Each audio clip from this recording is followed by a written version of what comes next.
এই বাড়িতে একটি অদ্ভুত ব্ল্যাক ম্যাজিক করে ডেকে আনা হয়েছিল আনজার গোষ্ঠীর জিনকে, যা কিনা 5 রাতের মধ্যে এসে ব্যক্তির রক্তের সম্পর্কের সবাইকে শেষ করে দিবে। কিন্তু জিন ডেকে আনার পর যা হয় আর সেটা জানলে হাড় হিম হয়ে যাবে। আজকে আমরা এমনই একটি ভয়ঙ্কর হরর মুভি দেখব, যা কিনা ইন্দোনেশিয়ার সবচাইতে বিতর্কিত সত্য ঘটনার উপর নির্মিত মুভি সিচিন। মুভি শুরু হলে আমরা দুজন মেয়েকে দেখতে পাই। এর নাম হচ্ছে ইরমা, আর তার পাশে যে মেয়েটা বসে আছে তার নাম হচ্ছে উলান। আর এই দুই বোন শহর ছেড়ে সদূর গ্রামের স্থানের সাথে দেখা করতে এসেছে।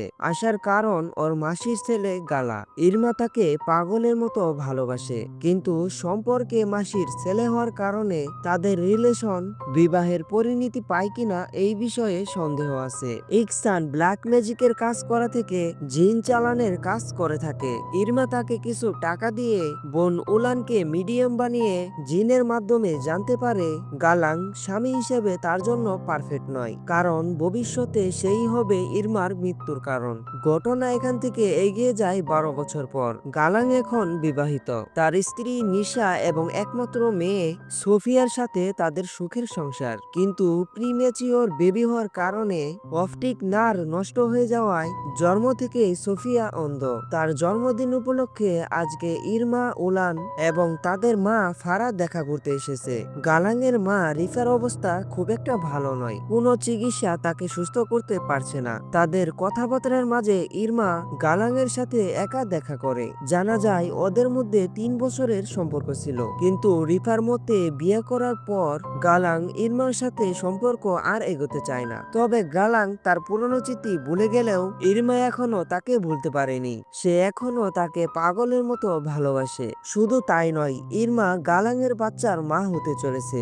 গালাং যত চায় সম্পর্ক ছিন্ন করতে, ইরমা তত বেশি সেটাকে আগলিয়ে রাখে, যার কারণে নিয়মিত ফোন কল, অনুমতি ছাড়া গালাংয়ের কাজের জায়গায় চলে আসা, এইসব হয়েই থাকে। তেমন ভাবে এক রাতে ইরমা গালাংয়ের গোডাউনে দেখা করতে গেলে তাদের সম্পর্ক ও বাচ্চা নিয়ে ঝগড়া হলে রাগের মাথায় গালাং ইরমাকে ফেলে দিলে তখন ইরমার বাচ্চা নষ্ট হয়ে যায়। তার সাথে ইরমার সম্পর্কের শেষ বাঁধনটুকু নষ্ট হয়ে গেলে সে মানসিক ট্রমার মধ্যে চলে যায়। ফলে তার সব আক্রোশ গিয়ে পড়ে নিশার উপর। একদিন ইরমা কাউকে না বলেই বেরিয়ে পড়ে ইকসানের আস্তানায়। তাকে সমস্ত জমা পুঁজির সাথে তার কিছু গয়না দিয়ে গালাংয়ের জীবন থেকে নিশাকে সরিয়ে ফেলতে বলে। সে নিজে এতদিন যা স্যাক্রিফাইস করেছে এতে তার কিছু যায় আসে না, শুধু নিশা যেন না বাঁচে। ইকসান বলে ইবিল জিন গোষ্ঠীর মধ্যে আনজার মুসলিমদেরকে সবচাইতে বেশি ঘৃণা করে, যার কারণে তাকে ব্ল্যাক ম্যাজিকের মাধ্যমে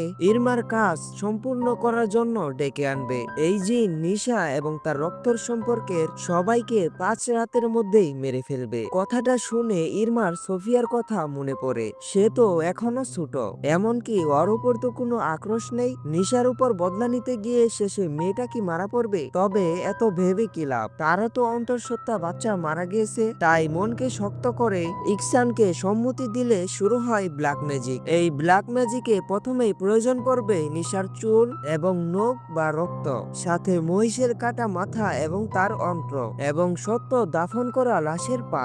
ইকসান এগুলোকে নিজের মতো করে জোগাড় করে ফেললে বাকি ছিল নিশার জিনিসগুলো। তাই এর মধ্যে ইরমা একদিন গালাংয়ের অনুপস্থিতিতে ওর বাড়িতে সোফিয়ার সাথে দেখা করতে এসে বাথরুম থেকে জোগাড় করে চিরুনিতে আটকে থাকা নিশার চুল। এখন দরকার নিশার নখ, কিন্তু বালতি থেকে খুব সহজেই নিশার রজস্রাবের প্যাড পেয়ে যাওয়ার পর ইরমার কাজ আরো সহজ হয়ে যায়। ফলে শুরু হয় আনজাদ জিনকে ডেকে আনার প্রক্রিয়া। সময় রাত 3টে।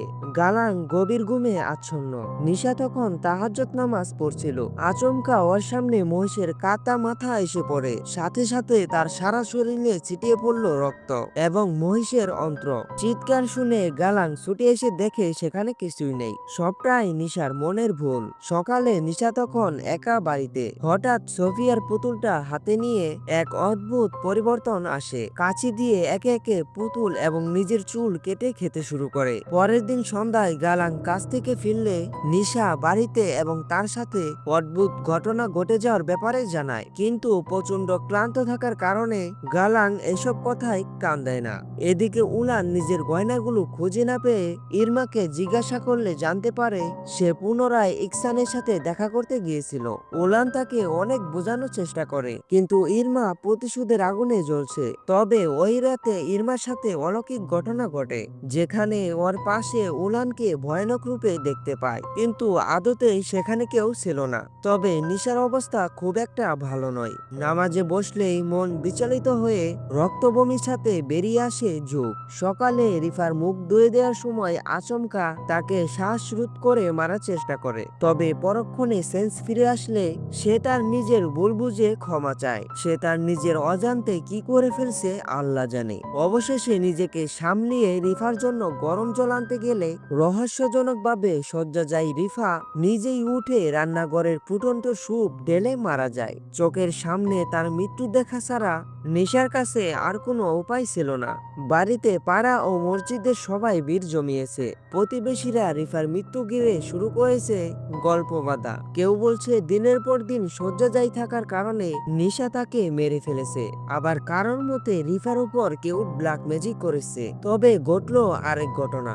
জানাজার ঠিক আগে রিফা পজেস্ট হয়ে সে অনেক ভয়ানক আচরণ করতে শুরু করে। তাকে দেখে কারোর বুঝতে অবকাশ থাকে না জিনের কবলে রয়েছে নিশা। হুজুর কোন রকমে শান্ত করলেও বুঝে যায় নিশার উপর কেউ ব্ল্যাক ম্যাজিক করেছে। সামনে আরো খারাপ সময় আসতে চলেছে, তাই হুজুর গালাংকে সতর্ক থাকতে বলে। রাতে তখন দাফনের কাজ সেরে বিশ্রাম নিচ্ছিল। এক অদ্ভুত আওয়াজ শুনে গালাংয়ের ঘুম ভেঙে বেসমেন্টে আসলে চমকে ওঠে। দেখে নিশাকে ঘিরে বসে রয়েছে একাধিক জিন। এই ভয়াবহ দৃশ্য দেখে গালাং অজ্ঞান হয়ে পড়লে তার জ্ঞান ফিরলে সে দেখে নিশার জায়গায় সে সাদা কাফন পরে শুয়ে রয়েছে এবং তাকে ঘিরে বসে জিনদের দল। তখনই সোফিয়ার ডাকে তার দুঃস্বপ্ন কাটলো। তবে এই ঘটনার পর গালাংয়ের নিশার কথায় বিশ্বাস হয় যে এই বাড়িতে সত্যিই কিছু রয়েছে। ফলে হুজুরের কাছে পরামর্শ নিলে সে গালাংকে এক শিশি জল দিয়ে নামাজের ঠিক আগে নিশার কপালে লাগাতে বলে। এদিকে নিশাকে রিফার আত্মা হন করলে গালাং কোনো মতে ওই জল নিশার কপালে ছুঁয়ে দিতে নিশা ভয়ানক চিৎকার করে সেন্স হারিয়ে ফেলে। তবে ঘটনা শুধু গালাংয়ের বাড়ি অব্দি সীমিত থাকলো না, ফারা অদ্ভুতভাবে জিনের কবলে চলে আসে। সেদিন বাড়িতে একা থাকলে নিজের উপর থেকে কন্ট্রোল হারিয়ে ফেলে বাড়িতে ভাঙা কাচের টুকরো খেয়ে তার মর্মান্তিক মৃত্যু হয়। দুই মেয়ে বাড়িতে ফিরলে তাদের মায়ের এইরকম মৃত্যু দেখে ইরমার আর বুঝতে বাকি থাকে না মায়ের ও রিফার মৃত্যুর জন্য সে নিজেই দায়ী। তাই তার বোনকে গালাং ও তার বাচ্চা নষ্ট হওয়া থেকে রাগের বশে ইকসানের কাছে গিয়ে ব্ল্যাক ম্যাজিক করার ব্যাপারে জানায়। কিন্তু এখন প্রশ্ন, ইকসান তো বলেছিল নিশার রক্তের সম্পর্কের সবাইকে শেষ করবে, তাহলে মা এবং রিফা কেন মারা গেল? তখন বিকালে মসজিদ থেকে আজান শোনা যাচ্ছিল।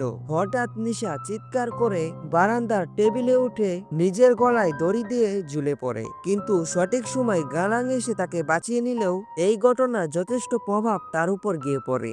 গালাং হুজুরকে ডেকে নিয়ে আসলে বলে তাকে আজ রাতে মসজিদে নিয়ে আসতে।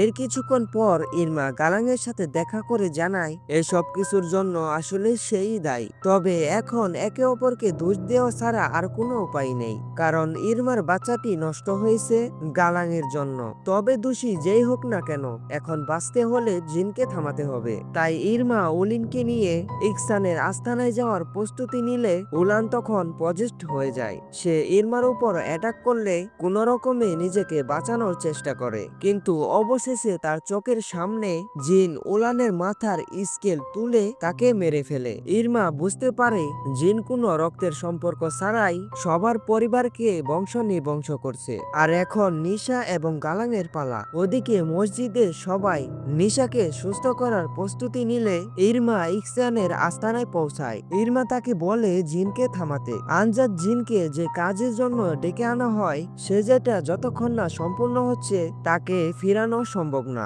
তবে এই ক্ষেত্রে ইকসান বলেছিল জিন নিশার রক্তের সম্পর্কের সবাইকে মারবে, কিন্তু ফারা, উলান, রিফান এরা কেন মারা গেল? ততক্ষণে হুজুর জিন তাড়ানোর প্রক্রিয়া শুরু করলে নিশা আউট অফ কন্ট্রোল হয়ে পড়ে। জিন প্রতি মুহূর্তে নিজের ক্ষমতার মাধ্যমে কষ্ট দিতে শুরু করলে নিশার সাথে আচমকাই ইরমা পজেস্ট হয়ে পড়ে, যার ফলস্বরূপ ইরমার শরীরের হাড় ভেঙে তার মর্মান্তিক মৃত্যু হয়। নিশার ভিতরে থাকা জিন এতক্ষণে সম্পূর্ণ ক্ষমতায় এসে গালানকে গলা টিপে মারার চেষ্টা করলে হুজুর নিশার মাথায় মেরে অজ্ঞান করে দেয়। কিন্তু আচমকা সবাইকে চমকিয়ে সোফিয়া পজেস্ট অবস্থায় মসজিদে উপস্থিত হয়। আর এই ঘটনার সাথে রিভিল হয় আসল রহস্য। ঈশা যখন ব্ল্যাক ম্যাজিকের জন্য ইরমার চুল ও রক্ত নেওয়ার জন্য গিয়েছিল, তার ঠিক একদিন আগেই সোফিয়ার রজস্রাব হয় এবং ইরমা ভুল করে নিশার জায়গায় সোফিয়ার রজস্রাবের প্যাক নিয়ে কালো জাদুর প্রক্রিয়া শুরু করে। আর তার প্রক্রিয়া ভুলবশত নিশার রক্ত না দিয়ে সোফিয়ার রক্ত ব্যবহার করা হয়েছিল, যার ফলস্বরূপ জিন নিশার পরিবার বাদে গালাঙ্গের পরিবারকে নির্বংশ করছিল। তখনই সোফিয়া গালাংকে গলা টিপে ধরে শূন্যে ভাসিয়ে তুললে হুজুর জিনকে পরাস্ত করে সোফিয়াকে বাঁচিয়ে নিলেও গালাং সেখানে মারা যায়। এইভাবেই শেষ হয় এক ভয়াবহ রাত। এরপর মুভি শেষে আমাদের কয়েকটি আর্টিকেল দেখানো হয়। ইন্দোনেশিয়ার পাংনিক গ্রাম রেজেন্সির মসজিদের পাশে এক পরিবারকে ভয়ানক অবস্থায় উদ্ধার করা হয়। পরিবারের মধ্যে লোকটির মৃত্যু ঘাড় ভেঙে হয়েছিল এবং তাদের মধ্যে তাদের একমাত্র মেয়ে এবং মাকে হসপিটালে অ্যাডমিট করা হয়। পুলিশ লোকটির 2 কাজিনের লাশ ভিন্ন ভিন্ন জায়গা থেকে উদ্ধার করে। মহিলাটির অবস্থা বর্তমানে আশঙ্কাজনক, তবে মেয়েটি এখন সম্পূর্ণ সুস্থ হলেও তাকে দেখাশোনা করার মতো পরিবারে আর কেউ নেই। আর কেমন লাগলো আজকের ভিডিও অবশ্যই কিন্তু কমেন্টে জানাবেন। আর এই মুভিটি সম্পূর্ণ দেখতে চাইলে আমাদের টেলিগ্রাম চ্যানেলে জয়েন হতে পারেন, লিংক ডিসক্রিপশন অথবা পিন কমেন্টে পেয়ে যাবেন। দেখা হবে অন্য কোনো ভিডিওতে, সে পর্যন্ত সবাই ভালো থাকুন, সুস্থ থাকুন, আল্লাহ হাফেজ।